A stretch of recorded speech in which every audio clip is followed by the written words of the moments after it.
también dejó mucho a deber a todos los mexicanos. Según el analista político José Monroy Sorribas, no tener acceso a la salud y carecer de insumos médicos también golpea en la pobreza de los ciudadanos al buscar otras vías para aliviar los padecimientos. Hay problemas de hospitalización, de material de osteosíntesis, hay problemas para los hemodializables, hay problemas para los insumos básicos, hay problemas de tiempo de quirófano, hay problemas de saturación, hay problemas de tecnología y equipos obsoletos, de tal manera que en este momento el sistema de salud mexicano está colapsado. Y encima de eso, Alejandra, el presidente se aventó la puntada pues de que a los niños de cáncer no va a haber medicamentos. Esto es verdaderamente atroz, es criminal. A debate. Como es habitual a esta hora en Mega Noticias, vámonos a debate y le doy la bienvenida a Roberto Mendoza, periodista y columnista especialista en política nacional. ¿Qué tal, Roberto? ¿Cómo estás? Qué gusto saludarte. Saludos, Alberto. Mucho gusto. Roberto, los grandes pendientes, no se ha podido con la inseguridad, con el combate a la corrupción, con la salud.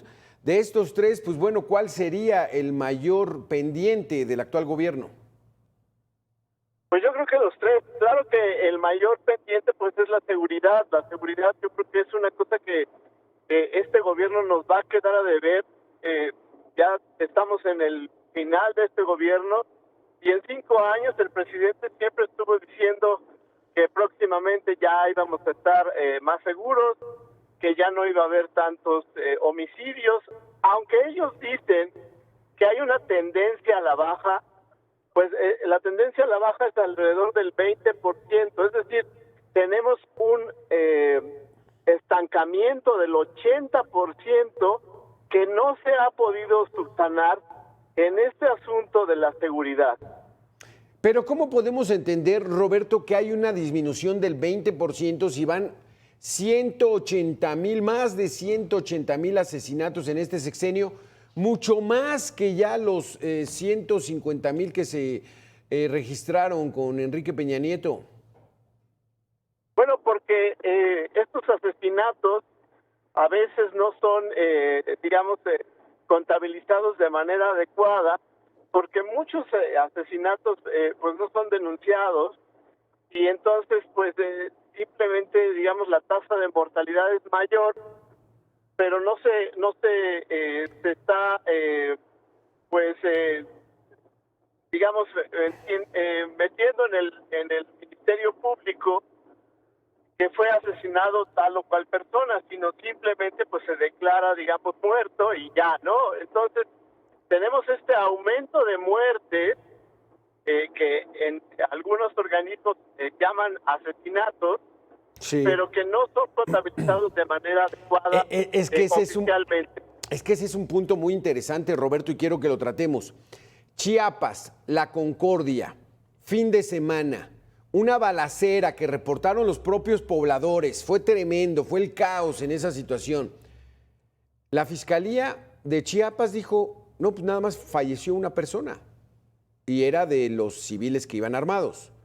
Después el Centro Fray Bartolomé de las Casas fue al lugar y de acuerdo al testimonio de sus funcionarios, dijeron que habían 25 muertos. Y entonces dijeron, no, es que es una organización en contra del gobierno y nos quieren hacer quedar mal. Eso se vio en redes sociales, los seguidores del actual régimen. Y entonces hoy el presidente dice, bueno, sí, fueron 5 un día y 5 el otro, entonces son 10, no es 1. Y de 10 a 25, pues bueno, ¿cuál es la diferencia? ¿Cuál es la realidad? ¿Quién tiene la verdad, Roberto Mendoza, en el número de homicidios en este país? Es que eso es algo muy preocupante porque la verdad se ha, desestimado. Es algo muy triste y pues sin precedente en el país, ¿no? O sea, no sabemos exactamente quién sí está muerto, quién está desaparecido, cómo murió, cuáles fueron las circunstancias. Lo vemos, por ejemplo, en lo que sucedió en Tasco con esta niña que lamentablemente murió. y pues no sabemos cómo está reportado, por ejemplo, la muerte de la señora que fue linchada, la muerte del joven que fue linchado, cómo lo reportaron, cómo lo pusieron Sí, exacto. oficialmente, y esto es solamente una muestra. Sí.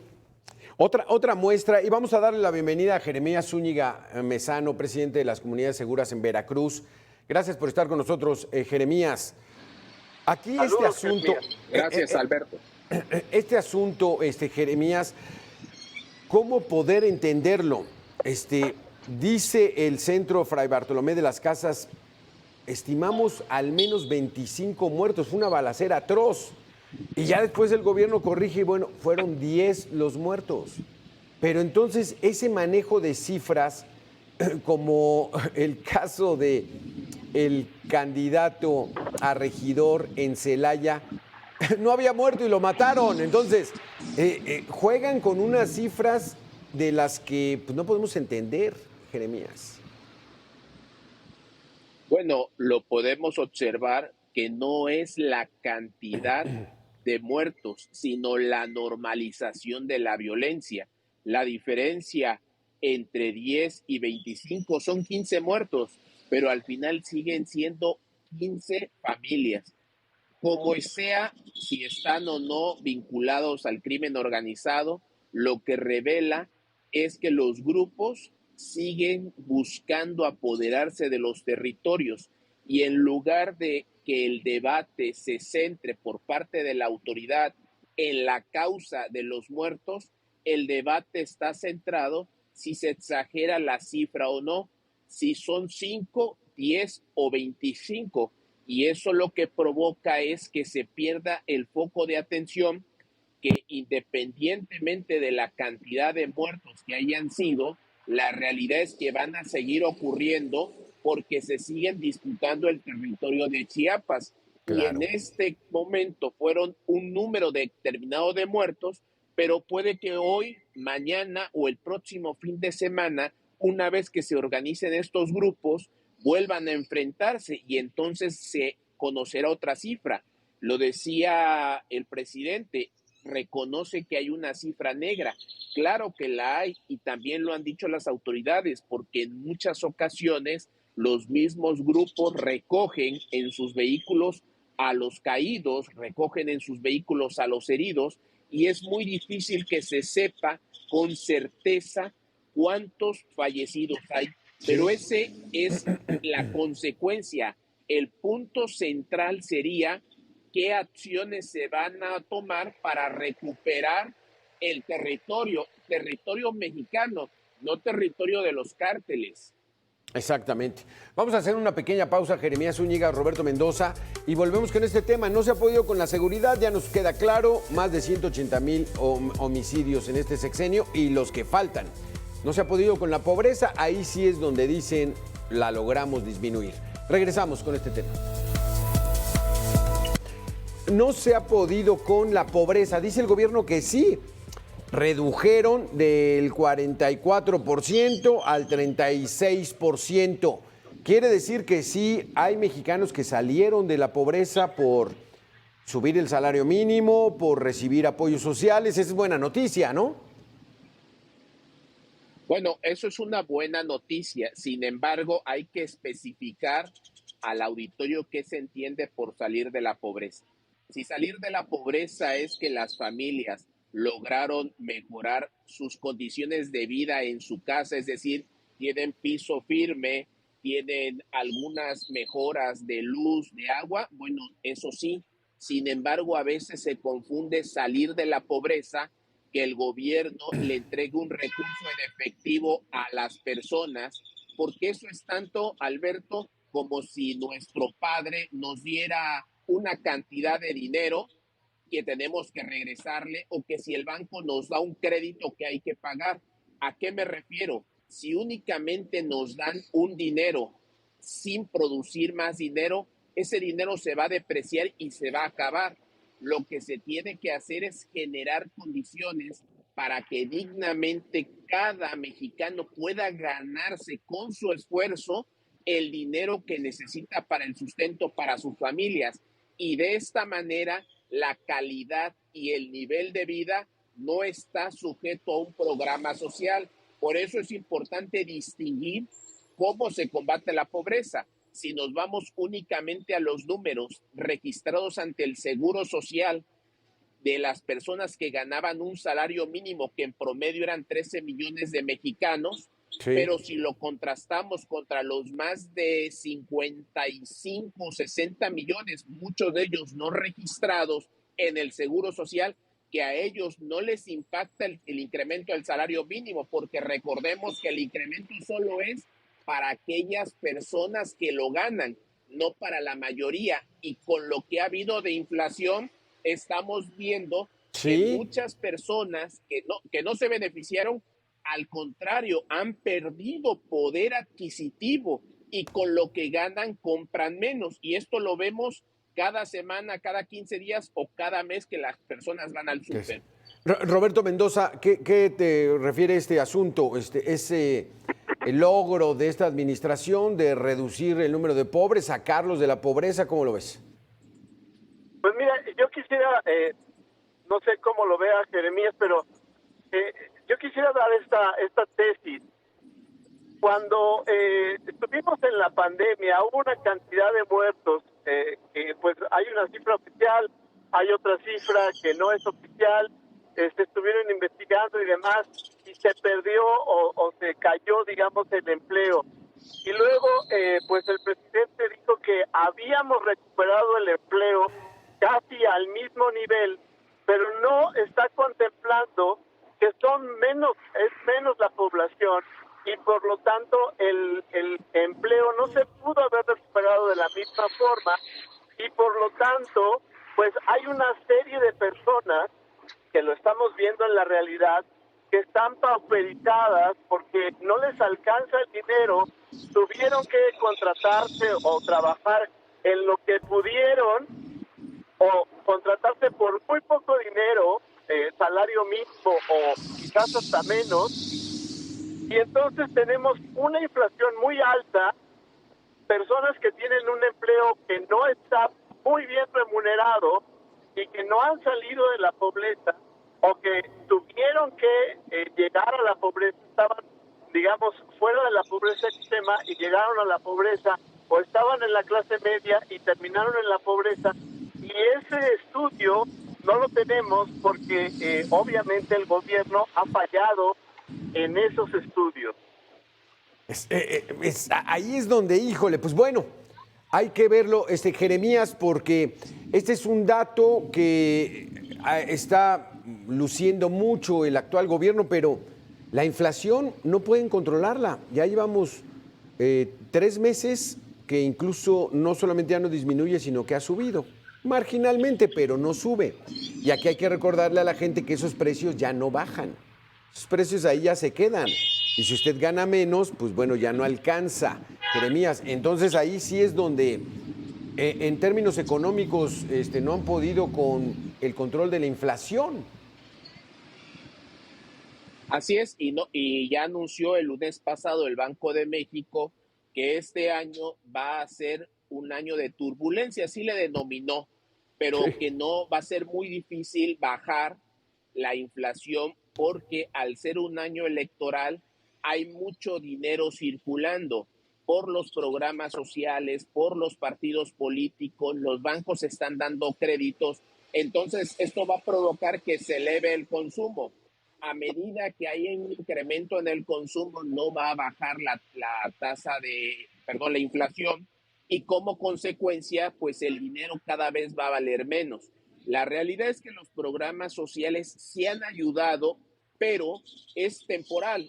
Se han ayudado porque en una familia, si 2 o 3 personas reciben un programa y lo suman, pues tienen un ingreso. Sin embargo, esto con el paso del tiempo, si no se vuelve sustentable, es decir, si no sirve ese dinero para generar más dinero, va a llegar el momento, como hoy daban a conocer algunas cifras, que ha crecido el endeudamiento del gobierno y llegará el día en que no haya manera de cómo solventar económicamente los programas sociales, como ya está ocurriendo con las pensiones. Las pensiones llegaron al punto en que ya son impagables y de esta manera, pues el sistema de pensiones, no solo en México, en el mundo está en quiebra. Lo mismo puede pasar con los programas sociales. Los programas sociales deben de ser un apalancamiento para que se dé un apoyo permanente a los adultos mayores que ellos ya sirvieron al país, pero en el caso de los jóvenes tiene que ser para estimularlos a encontrar trabajo, a producir o a estudiar.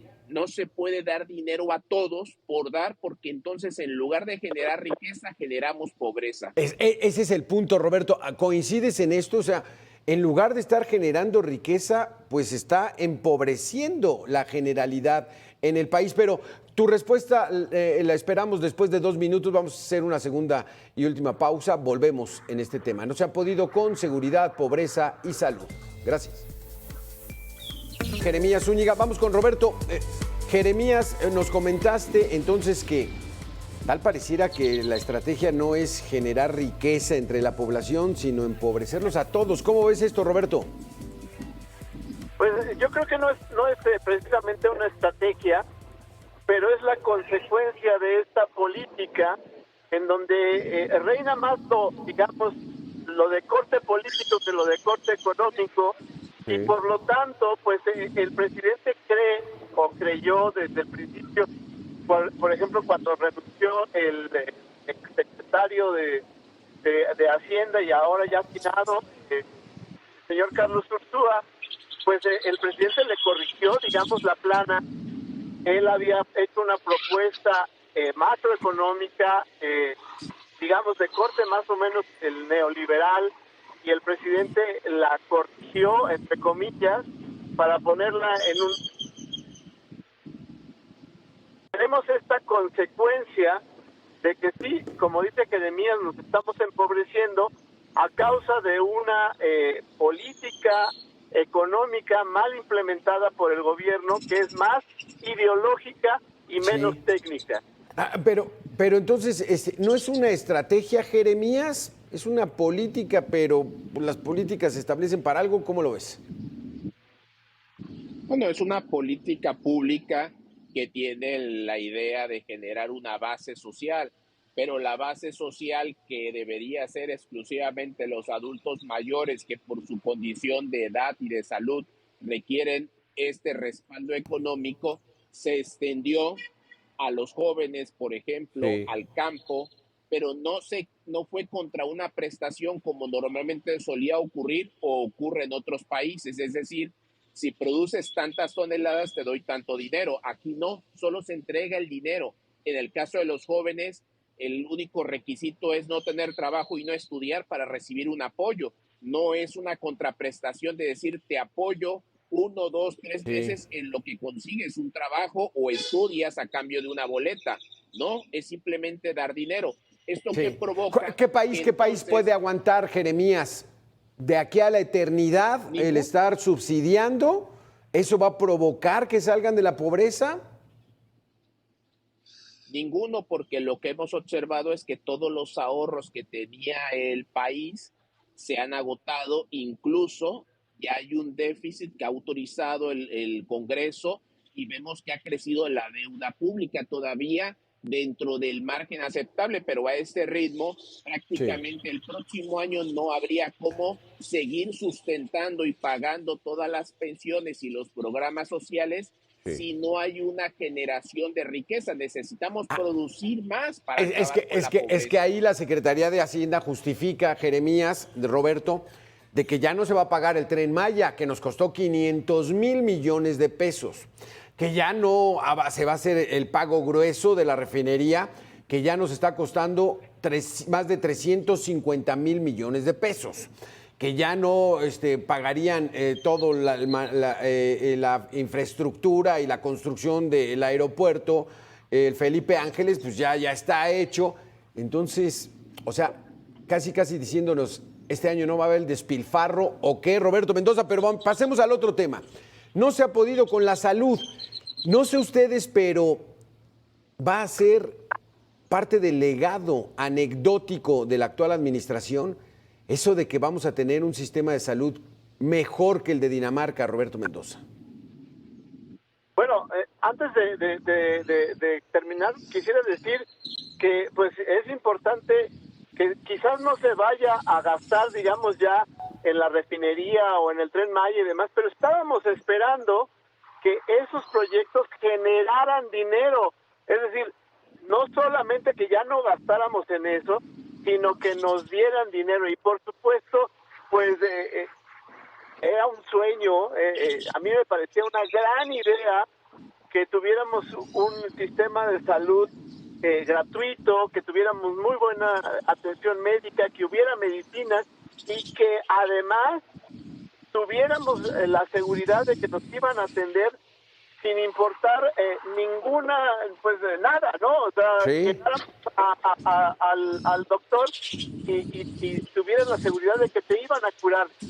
No tenemos un sistema de salud, ya no digamos como Dinamarca, sino ni siquiera como estábamos antes, ¿no?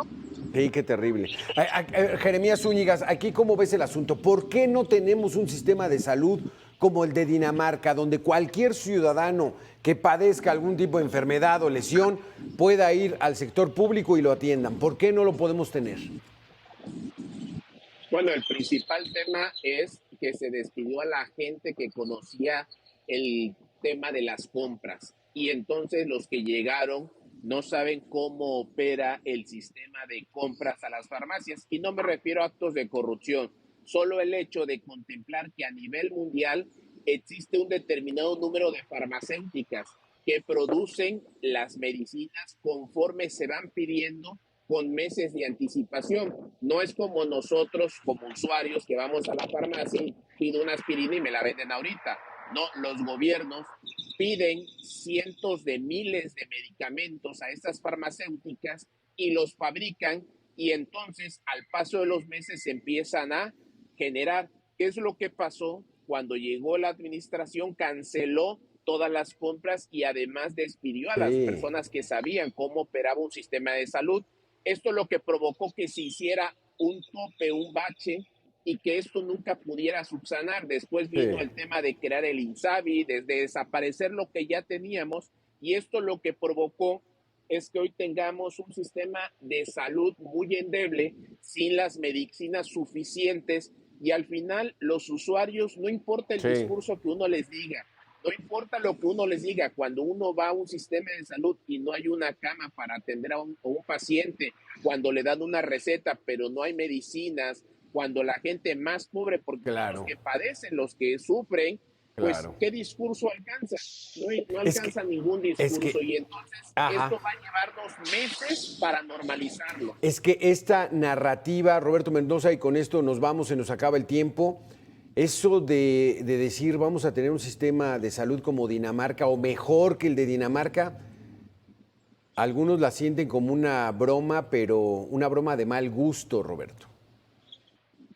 Pues más que una broma, a mí me parece que es un deseo que no se pudo hacer realidad, porque de nuevo te estoy hablando de una promesa política, pero no en un proceso en donde administrativamente se pudiera lograr con, digamos, términos de control, planes, proyectos, algo bien hecho para que esto que era una idea muy buena se pudiera concretar. No tenemos un gobierno que supiera hacer planeación, no tenemos un gobierno que supiera hacer una buena administración y esta es la consecuencia. Sí, hombre, pues bueno, ni hablar, no se ha podido con pobreza, salud, inseguridad. Ahí están los pendientes. Roberto Mendoza, gracias. Jeremías Zúñiga, muchísimas gracias por haber estado con nosotros aquí en Mega Noticias. Nosotros vamos a hacer una pequeña pausa de 2 minutos y regresamos con mucha más información. Gracias a los dos.